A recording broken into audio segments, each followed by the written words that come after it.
August 15, 1945. 1,200 hours. A radio crackles to life in a makeshift American intelligence compound outside Manila. The war is over. Emperor Hirohito's voice, never before heard by common citizens, announces Japan's surrender. But in a converted Catholic convent 40 miles north, Major Katherine Brennan of the Women's Army Corps stares at a classified report that will haunt her for the rest of her life. The document details something the history books would largely forget: 847 Japanese women, classified as civilian detainees, scattered across 12 Allied detention facilities in the Pacific. These weren't the comfort women the world would later mourn, nor were they military nurses or combatants. They were something entirely unexpected, the invisible casualties of a war that had no protocol for their existence. What happened to these women in the 18 months between surrender and their repatriation would challenge every assumption about warfare, gender, and humanity in the Pacific theater. This is their story, one buried in classified files, whispered about in veterans' memoirs, and largely erased from official histories. The Allied forces advancing through the Pacific Islands between 1944 and 1945 expected many things. They expected fanatical resistance. They expected booby traps and bonsai charges. They expected death before surrender. What they did not expect was to find Japanese women in locations where, according to all intelligence assessments, no women should have been. The first significant group was discovered on February 28, 1945, during the liberation of Los Baños internment camp in the Philippines. Lieutenant Colonel Henry Muller's reconnaissance team, operating ahead of the main rescue force, stumbled upon a separate compound housing 73 Japanese women and 12 children. Official Army records describe the confusion that followed. These women weren't guards. They were prisoners of the Japanese. They were the wives, sisters, and daughters of Japanese civilian administrators who had been managing occupied territories. According to War Department documentation, the discovery created an immediate bureaucratic crisis. The Geneva Convention protocols that governed prisoner of war treatment had been written with male combatants in mind. The guidelines for civilian internees assumed European refugees, not enemy nationals from an Asian power. Lieutenant General Walter Kruger, commanding the 6th Army, fired off and urged a cable to MacArthur's headquarters, request immediate guidance on disposition of Japanese female civilian detainees. No existing protocols apply. The problem multiplied as American forces swept through the Philippines, Okinawa, and the occupied Dutch East Indies. On Leyte, Marine intelligence officers found 34 Japanese women working as clerks in a naval supply depot. On Saipan, advancing Army units discovered 127 women and children hiding in caves, separated from military personnel who had committed suicide rather than surrender. Each discovery created the same legal and moral quandary. Major Brennan, who would eventually oversee the largest detention facility for these women, described the situation in her personal diary, now housed in the National Archives. "We've been trained to handle enemy soldiers. We've been trained to process refugees. But these women fit no category we understand. They are enemy nationals, yet they pose no military threat. They are civilians, yet they come from a nation that has shown no mercy to our civilians. They are women and children, yet they represent a regime we've been fighting to destroy." By April 1945, the War Department established a classification system that would determine these women's fate. Document WD-452B, declassified in 1972, created 3 categories. Category A, women with direct ties to Japanese military or intelligence operations. Category B, wives and family members of civilian administrators in occupied territories. Category C, women who had been living in occupied areas with no official government connection. The distinctions would prove crucial in determining treatment, detention conditions, and eventual repatriation. The mathematics of the situation grew starker with each passing week. By May 1945, Allied forces held 312 Japanese women across various facilities. By the end of June, that number had grown to 581. By the war's end on August 15, The total had reached 847 women and 203 children spread across 12 detention centers from Manila to Guam. The creation of detention protocols for Japanese women exposed a fundamental blindness in American military planning. The War Department had spent years preparing for every contingency of Pacific warfare, amphibious assaults, jungle combat, occupation governance, but no one had considered what to do with enemy women who were neither combatants nor traditional civilian refugees. Captain Eleanor Hutchison, assigned to the Provost Marshal's office in Manila, documented the bureaucratic chaos in official reports now preserved at the Military History Institute. Her August 1945 memorandum described the situation with stark clarity. "We have Japanese women detained under authority meant for prisoners of war, yet they are not combatants. We house them in facilities designed for Filipino internees, yet they are enemy nationals. We guard them with protocols written for male prisoners, yet they are women and children. Every regulation we apply is improvisation." The first challenge was physical infrastructure. Existing POW camps had been designed for Japanese soldiers, with open bay barracks, communal latrines, and security measures appropriate for military prisoners. The detention of women and children required completely different considerations. Privacy, sanitation, medical care for pregnant women and infants, and protection from both external threats and from within the camps themselves. Major Brennan's facility at Camp Clayton, established in a former Philippine normal school outside Manila, became the largest detention center for Japanese women. War Department records show that between April and December 1945, the facility housed 394 Japanese women and 127 children. Brennan's daily logs, meticulously maintained and now declassified, reveal the unprecedented challenges. May 3, 1945, received 47 new detainees from Leyte. 12 are pregnant. Our medical staff has no experience with obstetric care. Have requested Navy medical personnel with appropriate training. Meanwhile, our doctor, Captain James Rutherford, is reading textbooks and hoping for the best. June 18, 1945, attempted to implement standard military meal schedule. The women refused to eat at prescribed times. They are cooking rice in their quarters using improvised methods that pose fire hazards. We lack interpreters who understand dietary requirements or cultural practices. Every meal becomes a negotiation. July 7, 1945, a delegation of Japanese women, led by a former teacher named Hanako Yamamoto, presented a formal petition requesting permission to establish a school for the children. The request is written in perfect English. The irony is not lost on me. We're denying education to children of a nation that denied freedom to millions. But our orders are clear: minimal accommodation, no privileges that could be construed as cooperation with enemy nationals. The psychological complexity of detention extended beyond physical conditions. American guards, many of them women from the Women's Army Corps, found themselves confronting their own prejudices and assumptions. Corporal Dorothy Vincennes from Ohio kept a diary throughout her service at Camp Clayton. Her entries, donated to the Veterans History Project in 1998, capture the cognitive dissonance. August 2, 1945. Today I watched the Japanese women celebrating what they call Tanabata, some kind of star festival.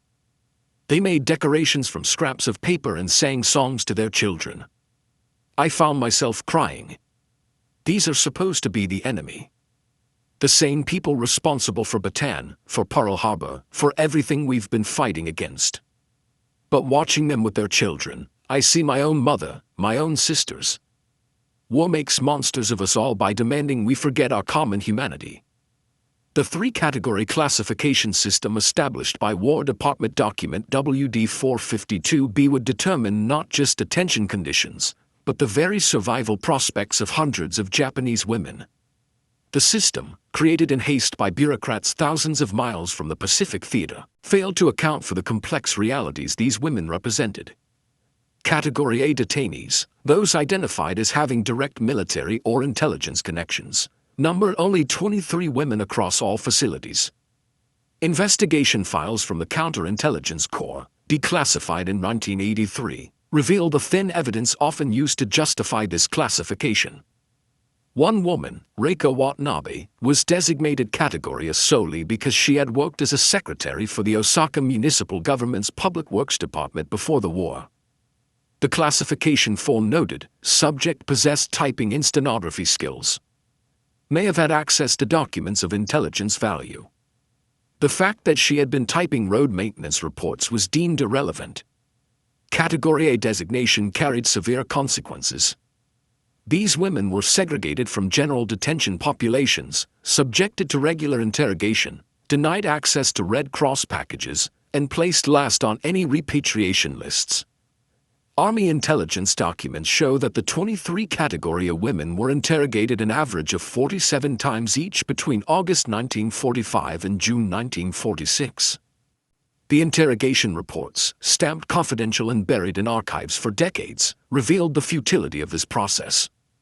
Of 1,081 total interrogation sessions, 1,063 produced no intelligence of any value. Category B represented the largest group, 673 women classified as family members of civilian administrators in occupied territories. These were wives of government officials, postal workers, school teachers, and civil engineers who had been sent to manage Japanese-occupied regions. The War Department's logic was clear. These women had benefited from Japan's imperial expansion and should be detained until their husbands' or fathers' complicity could be assessed. Lieutenant Patricia Morrison, assigned as liaison officer for Category B detainees at Camp Clayton, described the arbitrary nature of these classifications in her after-action report. I interviewed a woman, Fumiko Tanaka, whose husband had been a postal clerk in Manila. She had lived there for 8 months before the American liberation. We detained her and her 3 children for 14 months while investigating whether her husband had administrative complicity in the occupation. The investigation concluded he had sordid mail. This woman and her children spent over a year behind barbed wire because her husband had been a mailman. Category C, the smallest group at 151 women, covered those who had been living in occupied territories with no official government connection.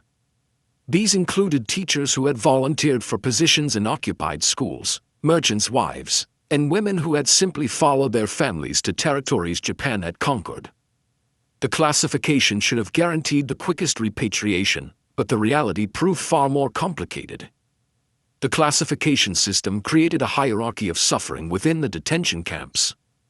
Category A women, isolated and repeatedly interrogated, developed what camp medical officers described as interrogation fatigue syndrome, a condition characterized by paranoia, insomnia, and severe anxiety.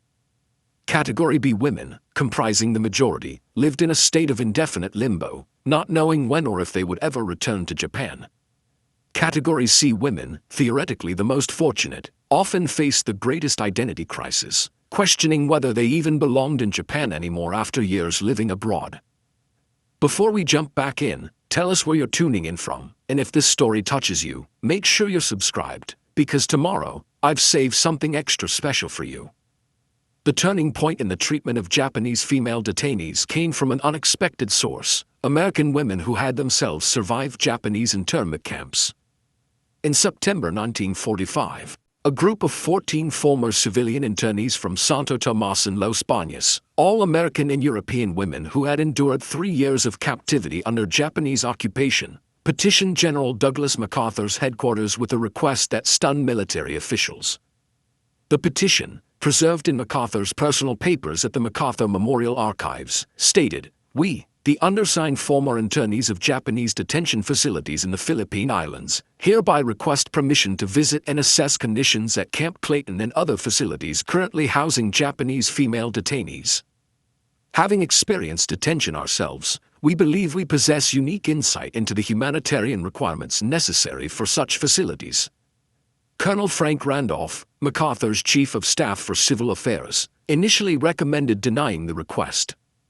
His memo, dated September 18, 1945, argued, to allow former victims of Japanese cruelty to visit facilities housing Japanese nationals creates unacceptable risks of confrontation and revenge. The optics are untenable. But MacArthur, in a decision that would remain controversial, approved the visits.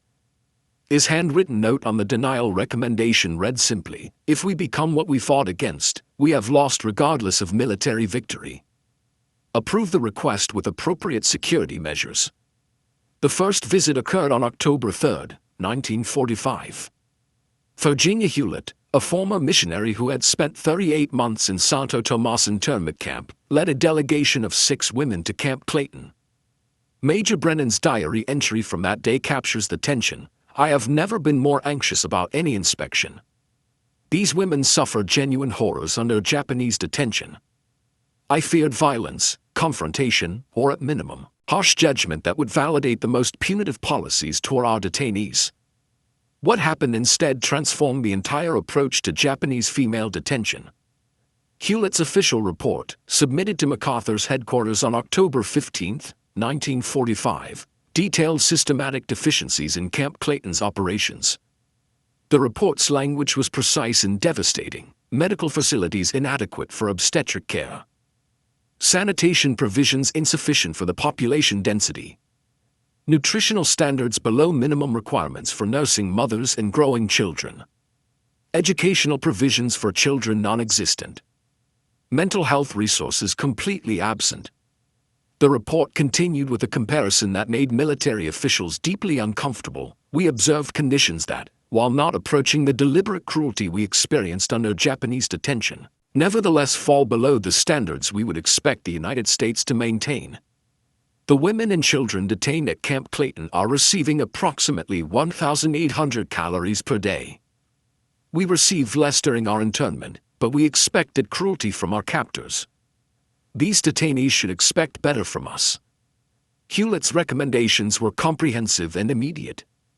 Increase daily caloric intake to 2,400 calories for women, 2,800 for nursing mothers.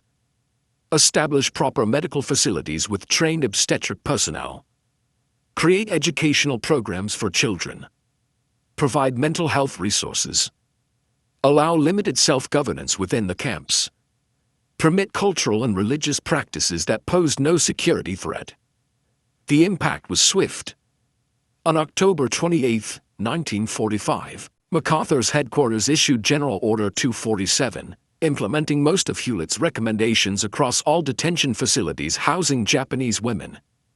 The order marked a fundamental shift from viewing these women primarily as enemy nationals to recognizing them as human beings entitled to basic dignity regardless of their nation's actions. Major Brennan recorded the changes in her November 1 diary entry. "Today we increased meal rations, opened the makeshift school, and allowed the women to establish their own internal governance committee." The change in atmosphere is remarkable. The women had been existing in a state of fearful passivity. Now they are organizing, planning, teaching their children, and engaging with us as human beings rather than jailers. Virginia Hewlett has accomplished in 1 month what I failed to do in 6. The 203 children detained alongside their mothers represented perhaps the most challenging aspect of the entire detention system. These children, ranging from infants born in custody to teenagers who remembered pre-war life, existed in a legal and moral gray zone that exposed the limitations of military justice and international law. Captain Sarah Donnelly, a former elementary school teacher from Massachusetts who had joined the Women's Army Corps, was assigned as education officer for Camp Clayton in November 1945. Her appointment came directly from the implementation of General Order 247. Donnelly's personal papers, donated to the Women in Military Service for America Memorial in 1994, provide extraordinary insight into the children's experiences. Her first diary entry as education officer, dated November 8, 1945, described her initial assessment. "I counted 73 children of school age among the detainees. The youngest is 6, the oldest is 15. They have received no formal education since their detention began, some for as long as 18 months. They are being raised behind barbed wire, watching their mothers live in fear and uncertainty. They are learning that the world is divided into guards and prisoners, that authority means coercion, and that their identity as Japanese makes them enemies even as children." The establishment of the camp school on November 15, 1945, created immediate complications. The War Department had authorized education but provided no guidance on curriculum. Should these children be taught in Japanese or English? Should the curriculum include Japanese cultural content or focus solely on practical skills? Should American values be promoted, or would that constitute indoctrination of enemy children? Donnelly's solution was pragmatic and revolutionary. She recruited Hanako Yamamoto, the former teacher who had petitioned for a school months earlier, as the lead instructor. Together, they created a bilingual curriculum that taught basic mathematics, literacy in both Japanese and English, science, and what Donnelly called universal moral principles, lessons on kindness, honesty, and mutual respect that transcended national identity. The school operated in a converted storage building with salvaged materials. Chalkboards were made from painted wood panels. Textbooks were created by hand using paper from military supplies. Teaching materials included whatever could be improvised from camp resources. Despite these limitations, attendance was universal. Every school-age child attended every day. Lieutenant Morrison, observing the school's operations in December 1945, filed a report that captured the surreal nature of the situation.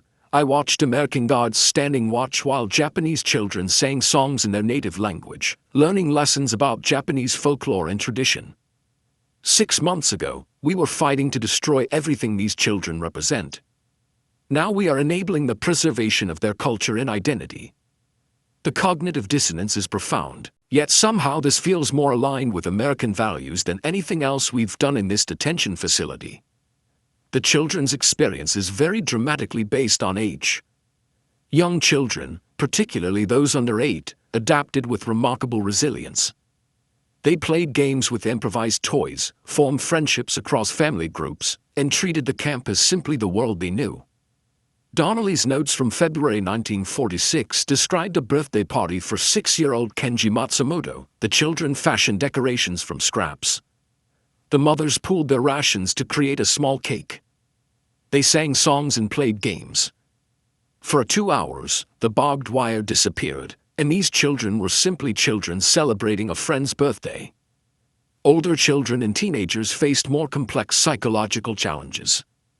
15-year-old Akira Nakamura, who spoke fluent English, served as an interpreter for camp administration. His diary, confiscated during a routine security inspection but later returned and preserved, revealed the internal conflict of adolescence compounded by detention. The announcement of Japan's surrender on August 15, 1945, should have marked the beginning of the end for the detention of Japanese women. Instead, it initiated a bureaucratic nightmare that would extend their captivity by more than a year and expose the complete absence of planning for their return. The Repatriation Planning Committee, established by MacArthur's headquarters on August 20, 1945, initially projected that all Japanese civilians would be returned to Japan by December 1945. Document RPC 114, declassified in 1989, outlined a straightforward plan. Transport ships would move Japanese military prisoners and civilian detainees to designated ports in Japan, where Japanese authorities would receive them and facilitate their return to home regions. The plan collapsed within weeks. Japan in late 1945 was a nation in ruins. The atomic bombings of Hiroshima and Nagasaki, combined with conventional bombing campaigns that had destroyed 66 major cities, had eliminated much of the infrastructure needed to receive and process returning civilians. Food shortages threatened mass starvation. Transportation networks were shattered. Local governments were barely functioning.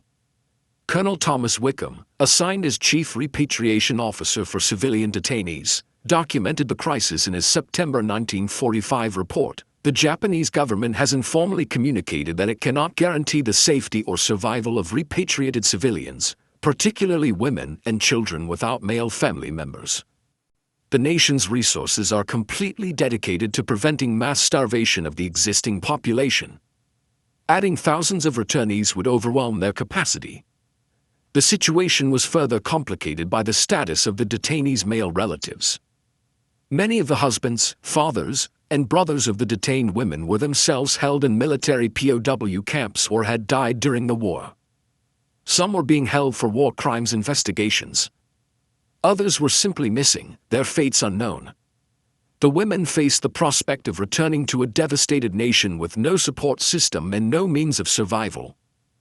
Major Brennan's diary entries from late 1945 capture the growing desperation. October 22nd, inform the women today that repatriation has been postponed indefinitely. The announcement caused several women to collapse. Fumiko Tanaka, who has been detained for 16 months, began screaming that we had promised release after the war ended. She is correct. We did promise. Now I must tell her that she and her children will spend Christmas behind barbed wire because we have nowhere to send them. The psychological impact of indefinite detention after war's end proved devastating. Camp medical records from November and December 1945 documented a surge in what doctors termed post-surrender depression syndrome. Women who had maintained composure during active warfare collapsed emotionally when faced with continued captivity during peacetime. Suicide attempts increased. Medical personnel reported that 12 women attempted self-harm in November alone, compared to 3 total attempts during the previous 6 months of war. The International Red Cross, which had maintained limited contact with the detention facilities during the war, intensified its involvement after Japan's surrender. Delegate Friedrich Kellerman visited Camp Clayton on November 30, 1945. His report, filed with Red Cross headquarters in Geneva, described the situation with diplomatic but unmistakable criticism. These women and children are being detained without charges, without trial, and now without the justification of ongoing warfare. They exist in legal limbo, neither prisoners of war entitled to POW protections, nor civilian internees with clearly defined rights. The United States government must resolve this situation immediately. The pressure from international humanitarian organizations, combined with growing media attention, finally forced action. On December 15, 1945, the War Department announced the phased repatriation program. The plan divided returnees into priority groups based on family situation, health status, and length of detention. Preparing and narrating this story took us a lot of time, so if you are enjoying it, subscribe to our channel, it means a lot to us. Now back to the story. The SS Marine Falcon departed Manila Harbor on January 18, 1946, carrying the first group of Japanese women and children to be repatriated under the phased repatriation program. The ship's manifest, preserved in Naval Transportation Service records, listed 127 women and 48 children, all Category C detainees who had been cleared for immediate return. Major Brennan stood on the dock that morning, watching women she had guarded for nearly a year walk up the gangplank toward an uncertain future. Her diary entry from that day revealed the complexity of emotions surrounding the departure. I watched Fumiko Tanaka board with her 3 children. 16 months ago, we detained her because her husband sorted mail for the Japanese Postal Service in occupied Manila. Today, she's returning to a country she hasn't seen in 4 years, to a city that may no longer exist, to find a husband who may be dead. She thanked me as she left. I don't know what to do with that gratitude. I was her jailer, not her protector. The journey to Japan took 6 days. Navy records document that the Marine Falcon sailed with minimal escort, as submarine threats had been eliminated. The women and children were housed in converted cargo holds fitted with temporary bunks. Medical personnel accompanied the voyage to manage the expected seasickness and monitor the health of pregnant women and young children. Lieutenant Commander Robert Hayes, the ship's executive officer, maintained a detailed log of the voyage.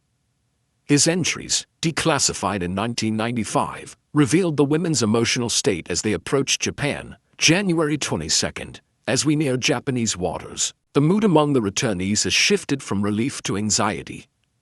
Many women are asking if we have information about specific cities, neighborhoods, whether their homes still exist. We have no answers. Weather reports indicate we should arrive Yokohama on the 24th, assuming port facilities are operational. The arrival at Yokohama on January 24, 1946, exposed the full scope of Japan's devastation. The port city, once a thriving commercial center of 900,000 people, had been reduced to rubble by American firebombing raids. Commander Hayes' log described the scene. Yokohama is destroyed. Perhaps 15% of structures remain standing. The port facilities are minimally operational, a few piers, some temporary buildings, evidence of reconstruction efforts, but the scale of destruction is overwhelming. The women on deck fell silent when they saw their homeland. Several began weeping. One woman, perhaps 40 years old, simply repeated USO, USO, lies, lies, as though refusing to accept what her eyes showed her. The reception process at Yokohama revealed another challenge no one had anticipated. Japanese officials, operating from temporary buildings near the waterfront, were overwhelmed by the task of processing returnees. The bureaucracy required to verify identities, locate surviving family members, and arrange onward transportation exceeded their limited capacity. Women who had expected to be home within days found themselves in temporary shelters near the port, sometimes for weeks. Captain Donnelly, who had accompanied the first repatriation ship as a liaison officer, filed a report on February 3, 1946, that detailed the breakdown in Japanese reception infrastructure. The returnees are being housed in a converted warehouse with minimal facilities. Japanese authorities are doing their best, but they lack resources, transportation, and personnel. Women are sleeping on concrete floors with single blankets. Food is rice gruel twice daily. The children are asking why they left one camp only to arrive at another. I have no answer that makes sense. The International Red Cross established a presence at Yokohama specifically to assist returnees. Delegate Margarethe Hoffman's reports from February 1946 documented her efforts to connect women with surviving family members and facilitate their movement to home regions. Her February 15 report noted, of the 127 women returned on the first ship, 89 have now departed for home regions. 38 remain in Yokohama, either because their home cities are completely destroyed or because they have been unable to locate any surviving relatives. These women exist in a peculiar state, free from American detention but trapped in their devastated homeland with nowhere to go. The fate of these 38 women would become symbolic of the larger tragedy. They had survived war, detention, and repatriation only to find themselves homeless in their own country. Some eventually relocated to rural areas where food was more available. Others remain in Yokohama's ruins, joining the thousands of displaced Japanese struggling to survive in the immediate post-war period. Their stories, documented in fragmentary Red Cross reports and occasional letters, traced paths through the chaos of defeated Japan, working in reconstruction efforts, searching for lost relatives, and attempting to rebuild lives from absolute zero. As repatriation ships departed Manila through the spring of 1946, a troubling reality emerged. Not all detained Japanese women wanted to return to Japan. By April 1946, 64 women had formally petitioned American authorities for permission to remain in the Philippines or emigrate to other destinations.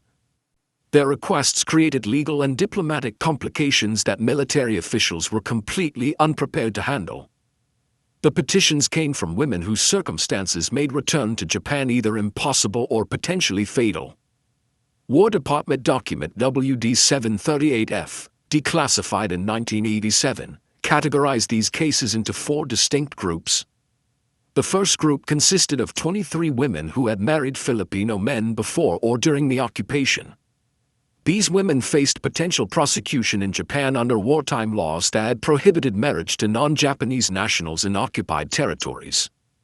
Teresa Nakamura, born Reiko Sato, had married Filipino merchant Antonio Nakamura in 1942.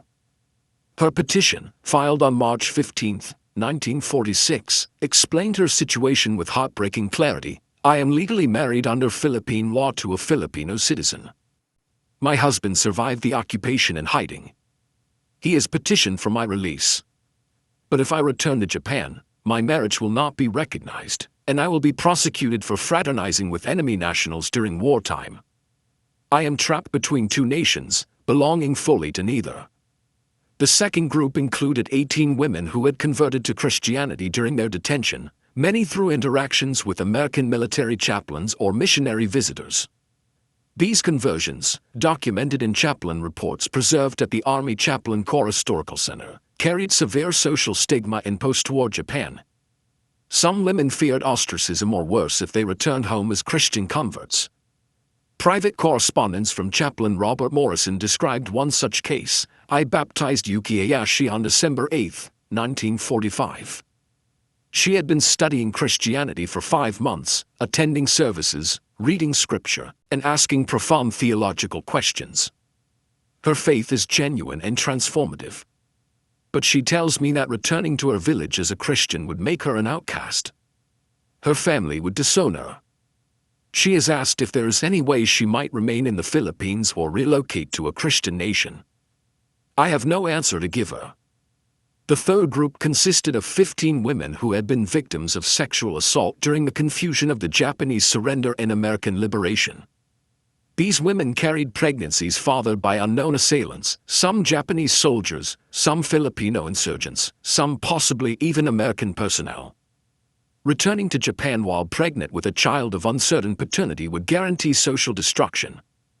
Major Brennan's April 22, 1946 diary entry addressed this tragedy, met today with 7 pregnant women who have petitioned to remain. None will identify the circumstances of their pregnancies. The shame is overwhelming. In Japan, they would be considered ruined, their children eternal outcasts. They are asking if we can help them settle somewhere, anywhere, other than Japan. The irony is bitter. We detain them against their will. Now some are begging not to be released. The fourth group numbered 8 women who simply stated they had no one and nothing to return to in Japan.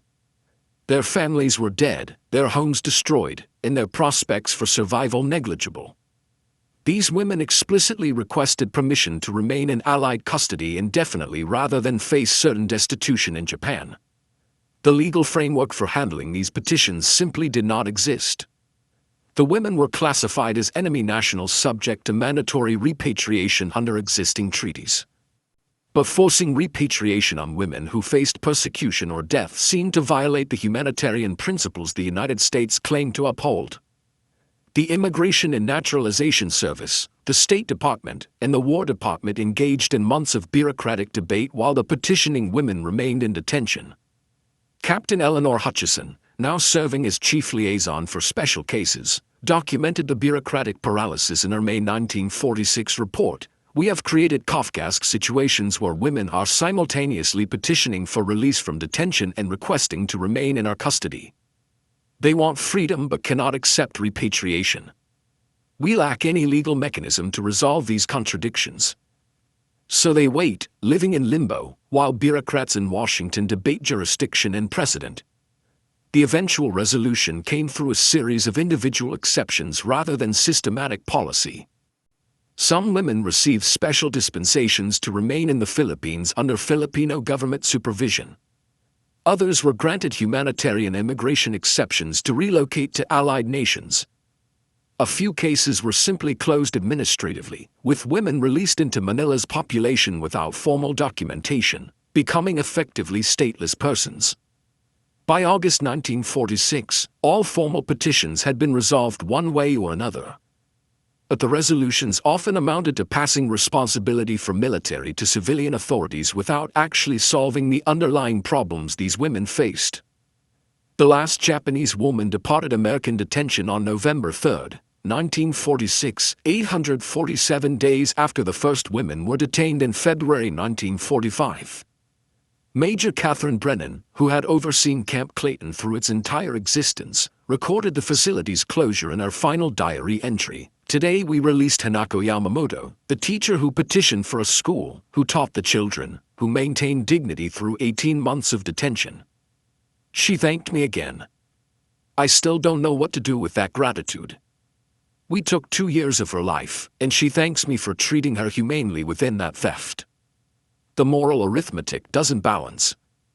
The official records of Japanese female detention in World War II are remarkably sparse given the significance of what occurred. The War Department's final statistical report, compiled in December 1946, reduced the entire experience to numbers: 847 women detained, 203 children, 12 facilities, 847 days maximum detention, 0 escapes, 0 major security incidents, 64 special case petitions. Total cost to U.S. taxpayers $2.3 million. But the human story contained in those statistics proved far more complex and far more significant than official documentation suggested. The detention of Japanese women exposed fundamental tensions in how America conducted war, tensions between military necessity and humanitarian principles, between vengeance and justice, between seeing enemies as threats and recognizing them as human beings. The women who returned to Japan carried their detention experiences into post-war Japanese society, though few spoke openly about what they had endured.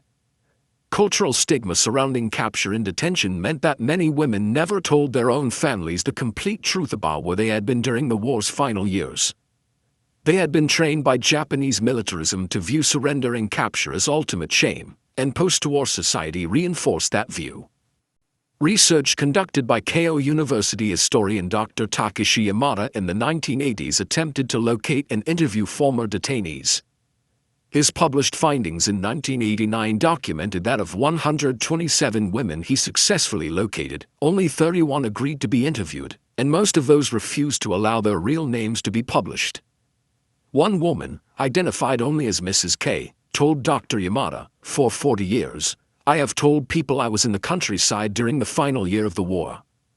It is easier than explaining that I was detained by the Americans. People assume I was a comfort woman or worse. The truth is complicated, and Japan prefers simple stories about the war." The American personnel who operated the detention facilities carried their own complex legacies. Major Brennan returned to teaching in Pennsylvania, rarely discussing her wartime service. Captain Donnelly became a school principal and advocate for international understanding. Lieutenant Morrison worked for the United Nations High Commissioner for Refugees, applying lessons from Camp Clayton to post-war refugee crises. Most of the enlisted women who served as guards simply returned to civilian life and private silence.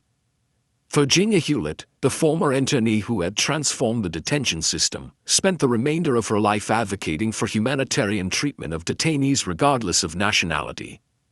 She testified before Congress in 1951 during Korean War detention policy debates and in 1971 regarding Vietnam War POW treatment.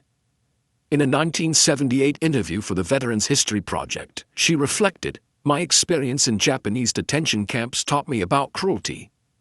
My experience visiting Camp Clayton taught me about the constant vigilance required to prevent ourselves from becoming what we fight against. The distance between just detention and abuse is smaller than we want to believe. The children of detention represent perhaps the most enduring legacy. Those who are young enough to not fully remember their time behind barbed wire often learned about it only decades later when family histories were finally discussed. Some discover their birth certificates listed Camp Clayton as their birthplace. The psychological impact of early childhood detention, even when not consciously remembered, influenced patterns of anxiety, attachment, and identity formation that researchers are only now beginning to understand. In 2015, 70 years after the war's end, the Japanese government quietly erected a small memorial at Yokohama port honoring civilian returnees who suffered hardship during repatriation. The memorial makes no specific mention of detention by Allied forces, reflecting Japan's ongoing reluctance to address the complexities of its wartime history. But for the few surviving women who had been detained, the memorial represented a form of acknowledgement, however indirect. The story of Japanese female POWs in World War II remains largely absent from popular histories of the Pacific War. The narratives we tell about that conflict focus on combat heroism, strategic decisions, and the atomic bombs that ended it. But in the spaces between those major events, 847 women and their children experienced a different war, one of bureaucratic confusion, unexpected humanity, and moral complexity that defied simple categorization as either justice or cruelty. Their experience reminds us that war's impact extends far beyond battlefields, and that how we treat those we have power over defines us as clearly as how we fight those who oppose us. Up next, you've got two more standout stories right on your screen. If this one hit the mark, you won't want to pass these up. Just click and check them out. And don't forget to subscribe and turn on the notification bell so you don't miss any upload from us.